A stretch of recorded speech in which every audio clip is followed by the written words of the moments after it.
Welcome, everyone. So before we can even start talking about things like financial statements or investment strategies or market dynamics, we have to start right here. We have to begin with the foundational DNA of modern business, the corporation. Understanding how a company is legally born, how it's owned, and how it's funded, well, that isn't just an accounting topic. It's really the rule book that governs every single strategic decision a leadership team can possibly make. If you get this right, everything else just clicks into place. So let's begin. Here's how we're going to tackle this today. We're going to approach it logically, just like you would if you were building a company from scratch. We'll start with the legal blueprint. What is a corporation in the eyes of the law? Then, once we've got that down, we'll bring in the owners, the shareholders, and we'll explore the specific rights they actually have. From there, it's all about following the money. We'll break down the two main ways a corporation funds its operations. After that, we'll zoom in on the different kinds of ownership because, as you'll see, not all shares are created equal. And finally, we'll close the loop by looking at how a successful company gets profits back to those owners. It's the whole story, from a legal concept all the way to cash in your hand. All right, let's dive into our first and, I would argue, most important concept.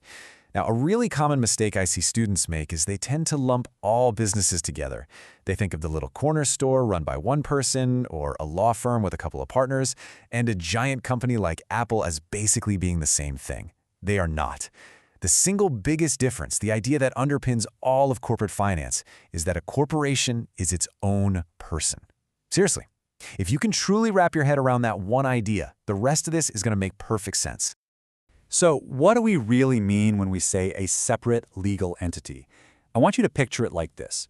The second a corporation is officially formed, it's like a brand new artificial person has been created by the law. And this person can do pretty much everything a real person can in a business sense. It can open a bank account in its own name. It can go out and buy a building. It can sign a contract to hire an employee. And this is the crucial part. If it doesn't pay its bills, it's the corporation that gets sued, not necessarily the people who own it. That separation is the legal firewall that makes this entire system work. And that legal firewall has a very powerful name: limited liability. This concept is, without a doubt, one of the greatest inventions for economic growth in modern history. Let me paint a picture for you. Let's say you invest $1,000 in a corporation by buying some shares. Then that company goes bankrupt and it owes its creditors millions of dollars. What's the maximum amount of money you can possibly lose? It's just your initial $1,000 investment. That's it. Creditors can't come after your personal stuff, your house, your car, your savings. All of that is shielded. Just imagine a world without that protection. Would you ever risk your family's home to invest in some new, unproven idea? Probably not. Limited liability is what makes large-scale, risk-taking investment possible. Okay, so this brings us to the next logical question. If the corporation is its own person and your personal liability is limited, then what does your ownership actually give you? I mean, you've handed over your money, but what do you really get in return, besides just hoping the stock price goes up? This is where we get into the specific, legally enforceable rights of being a shareholder. Generally speaking, your ownership comes with three fundamental rights. First, you get the right to vote. This is basically your democratic power inside the company. You get to vote on huge corporate decisions, and most importantly, you elect the board of directors. Those are the people who supervise the professional managers running the company day to day. Second, you have the right to receive dividends. This is your financial reward. If the company makes a profit, you're entitled to a piece of it. And third is a concept that can be a little tricky: the preemptive right. Imagine you own 10% of a company. If that company decides it wants to issue a bunch of new shares to raise more money, this right gives you the option to buy 10% of those new shares. Why? It's to stop the company from watering down your ownership percentage without your consent. It's basically a right of self-preservation. Now, these rights aren't just some passive perks. They are the active machinery of what we call corporate governance. They're designed to solve a classic issue that economists call the principal-agent problem. Okay, so in this scenario, the shareholders are the principals. They're the owners. The managers are the agents who are hired to run the company for the owners. The problem is, how do you make sure the agents are acting in the best interest of the principals and not just for themselves? The answer is this chain of command we've been talking about. Shareholders elect the directors, and the directors hire, fire, and decide how to pay the managers. It's a whole system of checks and balances that, at least in theory, is supposed to keep everybody's goals aligned. So, we have our legal entity, and we have our owners with their specific rights. But right now, a corporation is just a piece of paper. To actually do anything, to build a factory, launch a marketing campaign, hire engineers, it needs fuel. It needs capital. So let's follow the money and break down exactly how a corporation gets funded. When you look at the shareholders' equity section of any corporate balance sheet, you're essentially looking at a summary of its capital history. And that history can always be traced back to two and only two main sources. First, you've got the money the corporation raised from outside investors by selling them ownership stakes. And second, you have the money the company made all by itself through its own profitable operations and then decided to keep and reinvest. Every single dollar of equity falls into one of those two buckets. It either came from the outside in, or it was generated from the inside and stayed put. Let's look at those two sources a little closer. On one side, we have share capital, which you might also see called paid-in capital. This is all the cash or sometimes other assets that the corporation got directly from investors in exchange for shares of stock. Think of this as the initial seed money and any other funding it got later.